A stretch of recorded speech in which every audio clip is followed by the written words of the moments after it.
Bon, on va commencer par vous présenter le jeu. Donc Chosen One, c'est un jeu de science-fiction avec beaucoup d'éléments pris dans les bandes dessinées, genre les Marvel, les DC, pas mal de trucs pris dans Star Trek ou dans Star Wars, pour ceux qui ont vu ça, et des trucs pris dans Le Seigneur des Anneaux ou les trucs de la fantasy, donc la magie, les elfes, les machins, ce genre de trucs. Vous allez jouer dans un univers où vos personnages sont membres de différentes races extraterrestres et pratiquent différentes professions. Donc nous avons un chaman, un guerrier, un magicien, une adepte qui et un barde. Vos personnages sont membres de races extraterrestres donc qui viennent de différentes planètes. Ces planètes font partie d'un organisme gouvernemental qui s'appelle le Consortium, qui regroupe 254 mondes. En face, vous avez un antagoniste qui s'appelle l'Empire de Beast pour être précis, auquel vous n'aurez pas affaire pour cette partie d'initiation, parce qu'on a quand même 3 joueurs qui n'ont jamais joué au jeu de rôle. Donc on va essayer de rester dans un cadre à peu près restreint, pour qu'il n'y ait pas trop d'infos. Vos personnages, en plus d'être tout ça, sont ce qu'on appelle des Chosen Ones. Il n'y a pas longtemps, dans leur vie, peu importe la situation, vous étiez dans une soirée, vous étiez dans la rue, vous étiez chez vous, vous avez ouvert un seuil. Alors, ouvert un seuil, c'est-à-dire que vous avez fait un trou dans la réalité. Et à travers ce trou, vous avez vu un autre univers. Des autres univers, il y en a 3. Il y a le cyberespace. Donc quand l'homme a inventé l'ordinateur, il a cru qu'il avait inventé et construit un monde, etc. C'est pas vrai, il a juste ouvert une porte vers une autre réalité. Le cyberespace. Les programmes sont des êtres vivants. Et c'est pour ça que les ordinateurs plantent. Quand vous faites un truc, le programme il est bien, il est chez lui, il est tranquille, il y a sa tasse qui est là, vous faites une ligne de commande, vous lui foutez sa tasse là. Donc lui il prend sa tasse, il la remet là, et vous, votre ordinateur il bug. Depuis on a trouvé des manières de faire en sorte que les ordinateurs marchent et le cyberespace on ne fout pas le bordel, mais c'est un peu compliqué. Les gens ont une vague connaissance de l'existence du cyberespace. Pour eux, ça reste quand même un ordinateur. Le fait qu'il y ait des gens qui en viennent, c'est encore flou. Il y a une race qui sont des programmes, qui se font faire des clones, qui se font implanter dedans pour vivre l'expérience de la chair. Parmi vous, il n'y en a pas, vous les rencontrerez peut-être lors du scénar. Deuxième réalité, le Diamonde. Le Diamonde, c'est le monde de la magie, dans lequel donc il y a des sorts, des invocations, des arcanes, et qui est constitué de 7 planètes et 2 lunes. Chacune de ces 7 planètes est d'une couleur particulière qui correspond à une couleur de magie. Le rouge, le bleu, le jaune, le vert, le violet, l'incolore, et j'en ai oublié une. Hein ? Non, le noir. L'argent, c'est une des 2 couleurs que vous ne maîtriserez pas, c'est la magie du vide, et l'autre c'est le pourpre, la nécromancie. Ce monde est majoritairement ignoré de la quasi-totalité des gens, sauf du peuple avalonien. Les Avaloniens, c'est ton peuple, vous venez de là. Enfin, vous y êtes exilés pendant des siècles, donc on a considéré que vous venez de là. Pareil, la magie, les gens savent que ça existe, ça a été mis hors la loi pendant 200 ans parce qu'il y a des gens qui ont foutu le bordel avec. Depuis peu, vous avez à nouveau le droit de l'utiliser dans un cadre strictement utilitaire. Les sorts qui blessent, les sorts qui détruisent sont hors la loi. Tu en as pas vu, pas pris. Vu, très mal pris. Troisième monde, l'éther. L'éther, c'est le monde des idées, c'est le monde psy, c'est le monde des en-soi. Il y a des êtres qui sont des idées pures. Par exemple, vous pouvez tout à fait décider de discuter avec l'idée de la table. Ouais, c'est un peu complexe, mais ça participe de toutes les tables. C'est-à-dire quand vous allez discuter avec l'en-soi table, il peut vous dire absolument tout ce qui a trait à la table. Mais ça peut être vraiment n'importe quoi. Si vous lui demandez, dans cette pièce-là, qu'est-ce qu'il y a sur cette table? Est-ce qu'il y a une table? Et qu'est-ce que tu perçois de la table? Il va vous en parler. On va le mettre en place au fur et à mesure si jamais vous y allez. Avec ces trois réalités, vos personnages donc, ont ouvert un seuil sur une de ces trois réalités en fonction de ce que vous êtes. Et l'ont refermé immédiatement. Vous ne savez pas comment vous avez ouvert ce seuil. Et c'est un trauma. D'un coup, vous réalisez que l'univers n'est pas un, il est quatre. Et il fait partie d'un ensemble qu'on appelle le rêve. Vous savez intuitivement que ça s'appelle le rêve. Et vous savez qu'en dehors de ce rêve, il y a le néant. Une non-entité qui ne rêve que d'une chose, c'est de détruire le rêve. Vous, tout votre être, vous crie de combattre ça. Vous avez quelque chose en vous, vous le sentez, qui fait que vous avez la capacité de résister au néant et de développer le rêve. Alors ça reste au niveau intuitif, ça reste vague, mais vous le savez. Vous avez une vision personnelle de l'univers. À vous de la mettre en pratique au travers du jeu. Exception faite donc de l'adepte qui lui n'est pas un Chosen Ones, il n'a jamais ouvert de seuil, tu n'as jamais ouvert de seuil, tu fais partie d'une tribu, d'une secte, d'êtres qu'on choisit d'une façon un peu particulière qui est expliquée dans le livre. Vous, on vous apprend ce que c'est le rêve, on vous apprend ce que c'est le néant, et on vous apprend d'où vient cet antagonisme.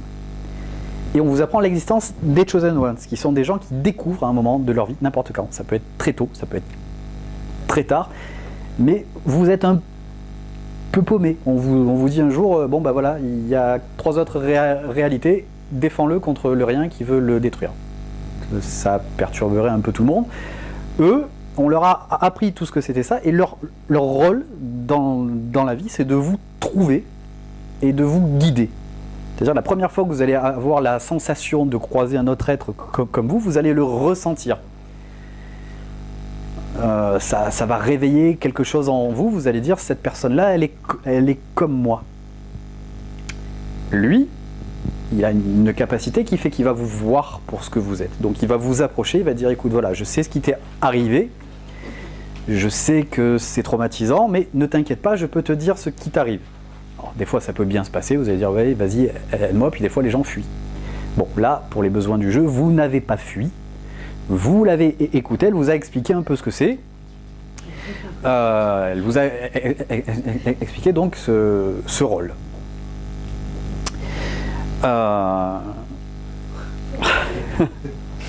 Est-ce que pour l'instant ça va? Ouais. Oui. Bon, toi ça va, je sais. Oui. Donc maintenant vos personnages proprement dit. La chamane. Donc le chaman, pour ceux qui ne la jouent pas, parce que je vous ai expliqué un peu avant ce que vous faisiez, le chaman c'est la personne référence pour vous quand il s'agit de traverser d'une réalité à l'autre. C'est quelqu'un de pas compliqué. Si vous commencez à lui parler débat, machin, truc informatique, machin, vous l'emmerdez. Non, lui, il veut aller d'un point A à un point B. Et il a les moyens de le faire.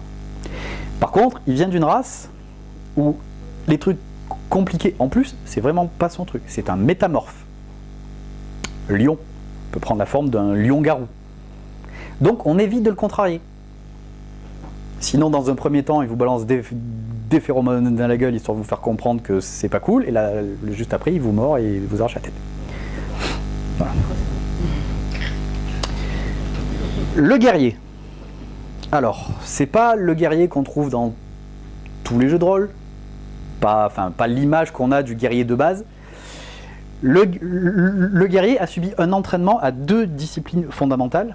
La première, c'est la philosophie, et la deuxième, c'est la danse. Les guerriers apprennent à danser.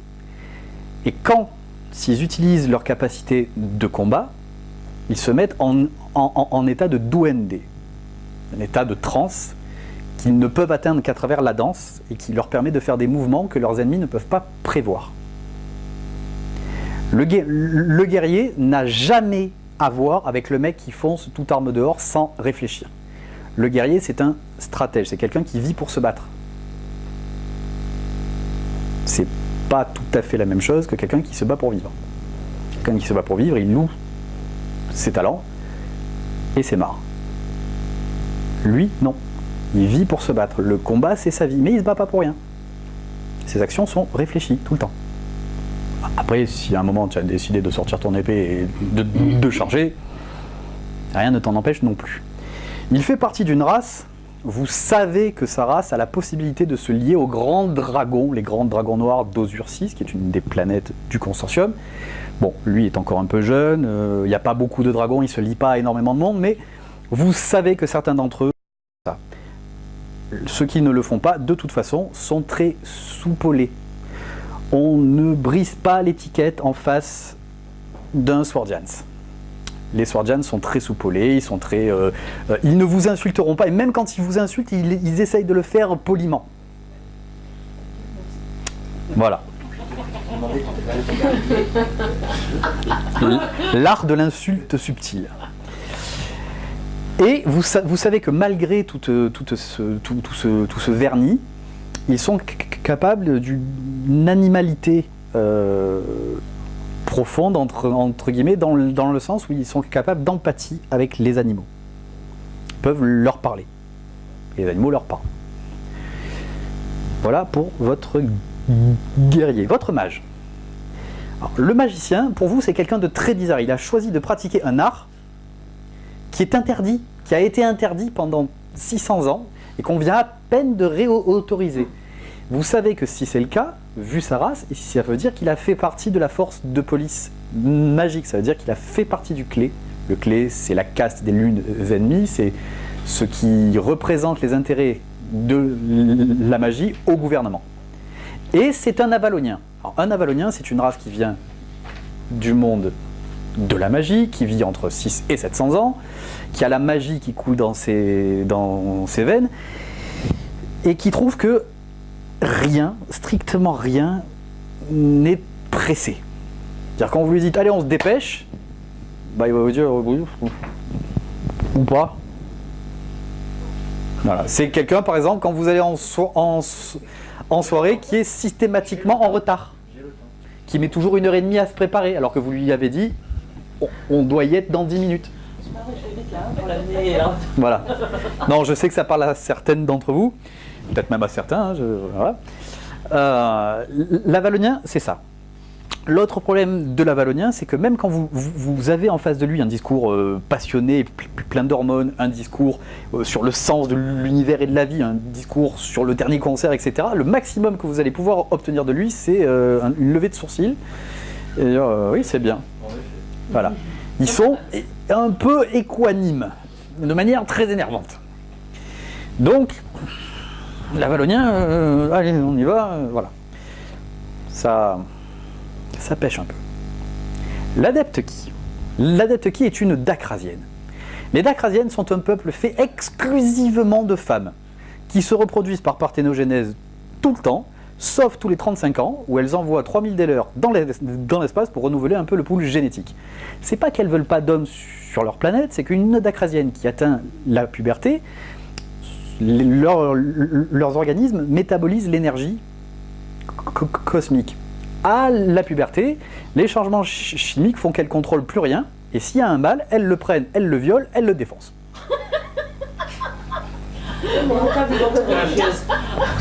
Donc, les mecs ont un peu fui la planète.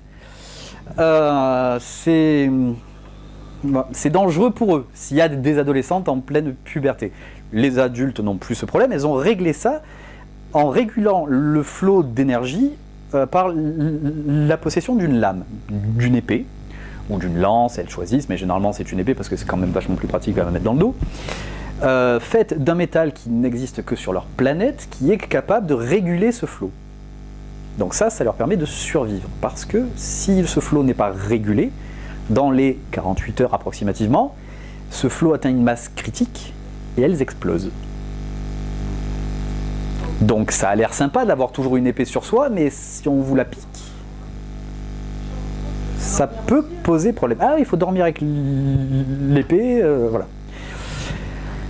Parallèlement à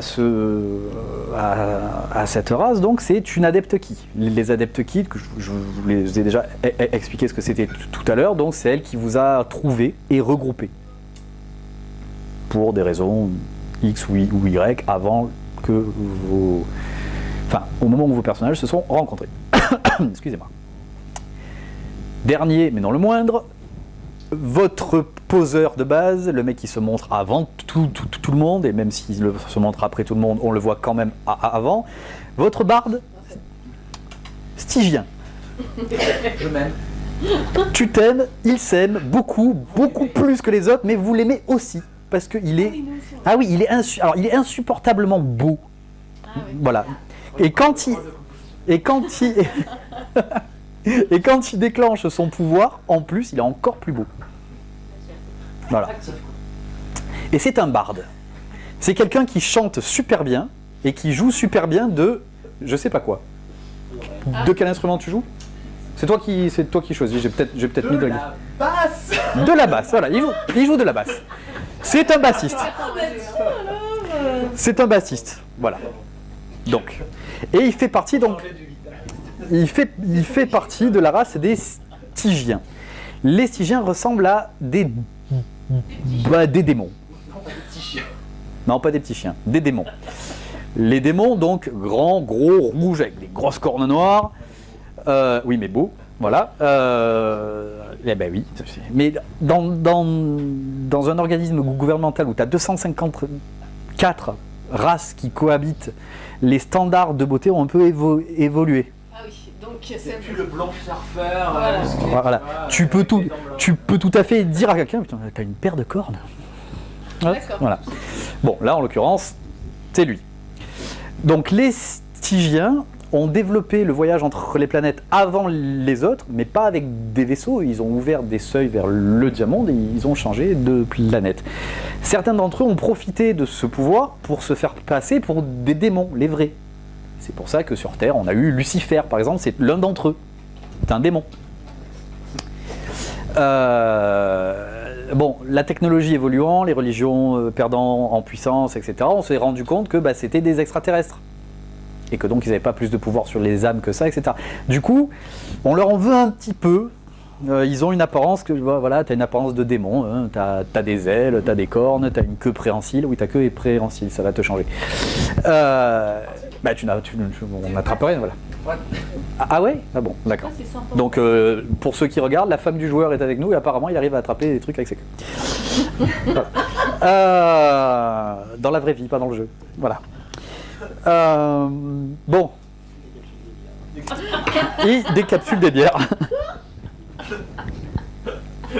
C'est quand même une présentation de jeu, je vous le rappelle. Voilà. Ça, c'est vos persos dans l'univers. Maintenant, le système de jeu. Le système de jeu est assez simple. Vous avez donc des fiches de jeu simplifiées pour une partie d'initiation. Chaque fois que vos personnages vont tenter une action, je vais vous dire de faire un test. De faire un test avec 2 D10. Bon, vous savez ce que c'est les D10 pour ceux qui ont déjà joué. Pour ceux qui n'ont pas joué, les D10 c'est des dés avec 10 faces. Donc ça ressemble à ça. Vous allez... Alors il faut... Oui, voilà, D10. Il faut que les 2 dés soient de couleurs différentes. Vous allez avoir un dé de destin et un dé de fatalité. Vous allez décider au début lequel est le dé de destin et lequel est le dé de fatalité. Chaque fois que vous faites un test, vous lancez les 2 dés, vous ajoutez le score des 2 dés et vous ajoutez la compétence que vous utilisez. Vous avez un score sur votre feuille et vous prenez le chiffre de droite.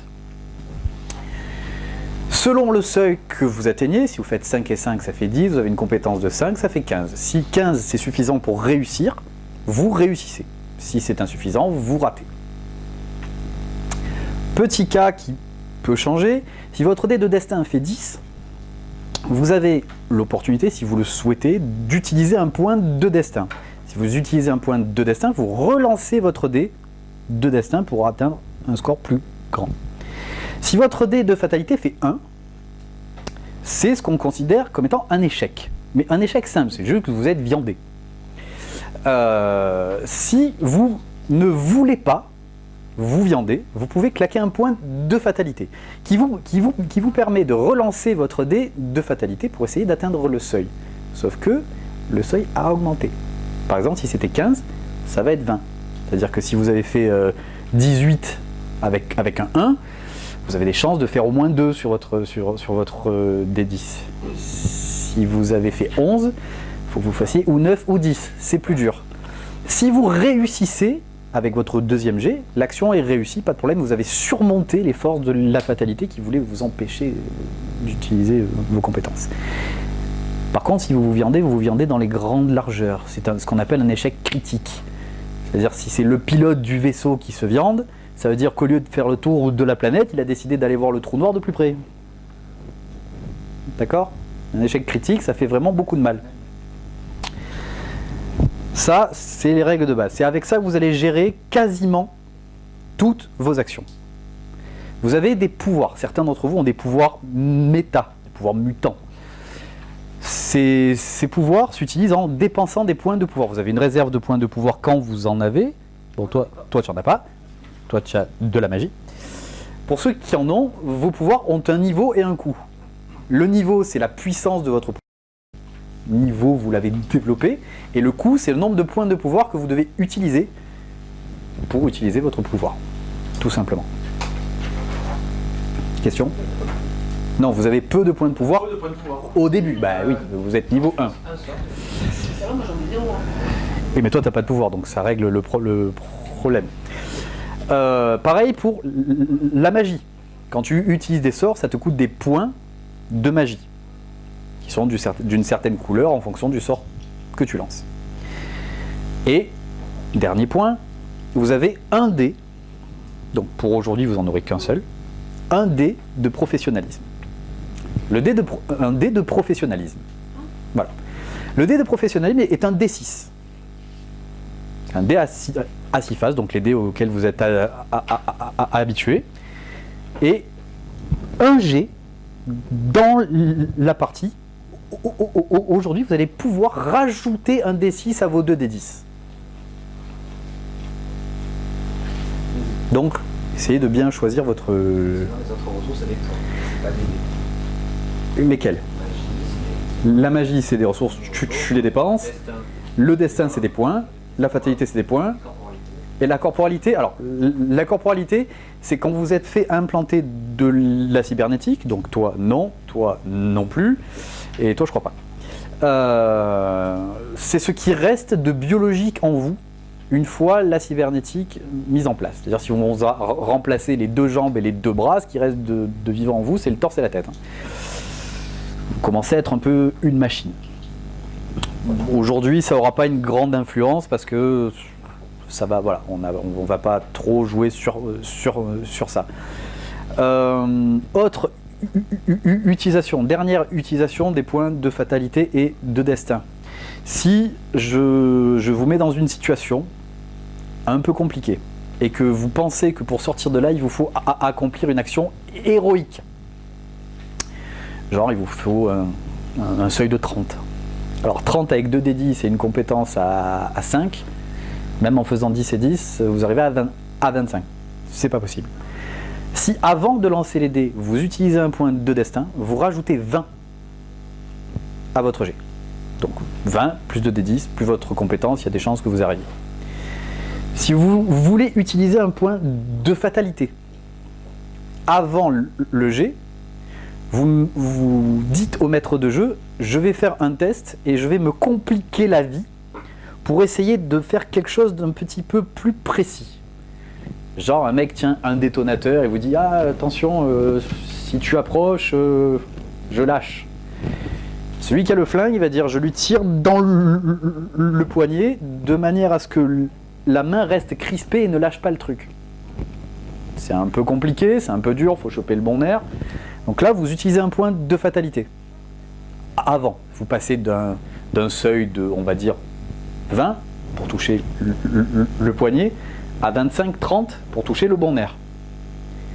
C'est plus dur, mais si vous réussissez, vous faites une action, vous allez surmonter des difficultés monstrueuses et vous arrivez à vos fins. Si vous vous viandez, c'est un échec critique. Réfléchissez bien. Est-ce que c'est clair pour l'instant? Bon. Dernier point qui va concerner vos points de vie, vos points de ki. Vous avez une caractéristique ki qui est là, avec un total de vos points de ki qui est à gauche, et vos points de ki qui sont séparés en 6. Donc si vous avez 12, vous avez 12 divisé par 6. D'accord. 2, 2, 2, 2, 2, 2, 2. Voilà. Ça, c'est vos niveaux de santé. C'est-à-dire, dès qu'on vous enlève, par exemple, dans cet exemple-là, 2 points de vie, vous perdez un niveau de santé. Le premier, c'est pas grave. Le deuxième va vous infliger un malus de 1, le troisième un malus de 2, le quatrième un malus, etc., jusqu'au moment où vous n'avez plus de malus, vous êtes mort. Pour éviter de mourir, vos personnages portent des armures. Les armures ont une caractéristique qui s'appelle le bésil. B-E-S-I-L. Qui veut dire balle et énergie, son, impact et laser. Si un autre personnage vous tire avec un pistolet laser dessus et vous inflige 8, et que votre armure a une caractéristique de laser de 5,